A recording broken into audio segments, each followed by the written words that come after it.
আজকে এইচএসসি পরীক্ষায় 36% পরীক্ষার্থী পরীক্ষায় বসছে না। তার মানে দাঁড়ালো 15 লক্ষ নিবন্ধিত পরীক্ষার্থী, যার মধ্যে হচ্ছে 5.5 লাখই হচ্ছে পরীক্ষায় বসছে না।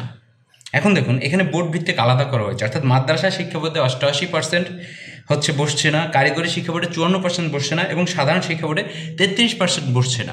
অনুপস্থিতির কারণে 1 নম্বর হচ্ছে বাল্যবিবাহ। এখন কথা হচ্ছে যে কোন রেঞ্জে তারা হচ্ছে এইচএসসি পরীক্ষা দেয়। 18 বছর বয়সে, 17-18 বছর বয়সে, এ সময় কি বিয়ে করা একদমই যায় না?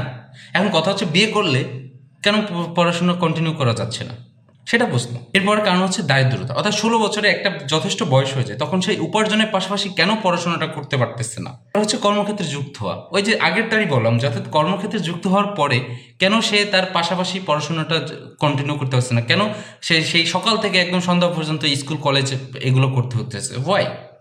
এরপর হচ্ছে বিদেশে চলে যাওয়া এক স্টাডি পারপাসে বা ধনী হওয়ার সুবিধার্থে অথবা উপার্জন করতে, যে কোনো কারণে হচ্ছে বিদেশে যেতে পারে।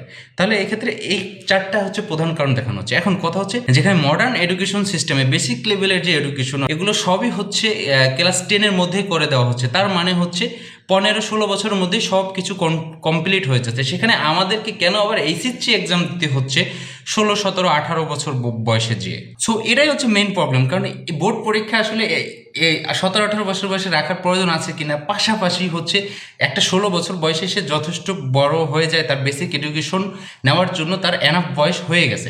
এখন সে আবার আটকা থেকে আসলে পড়াশোনা করতে চাইবে না, তার এখন উপার্জন করা লাগবে, পরিবার প্রয়োজনে উপার্জন করা না লাগলে অন্য কোনো কাজ করবে। এখন আপনি সারাক্ষণ তাকে এই বেসিক এডুকেশনে বা এইসব বোর্ড এক্সামে আপনি আটকায় রাখতে পারেন না।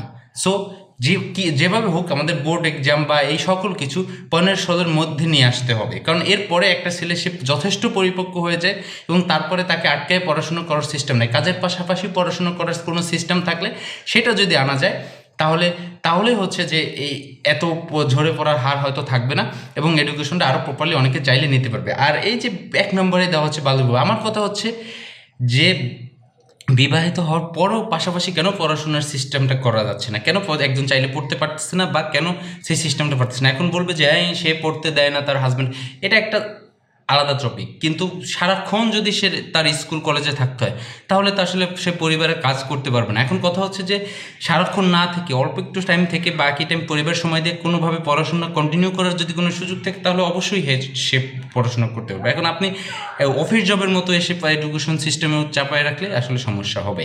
আর এই এডুকেশন সিস্টেম বোর্ড এক্সাম আসলে সব কিছু 15-16-র মধ্যে যদি নিয়ে আসা যায়, তাহলে হয়তো ব্যাপারটা আরেকটু ইজি হবে সবার জন্য।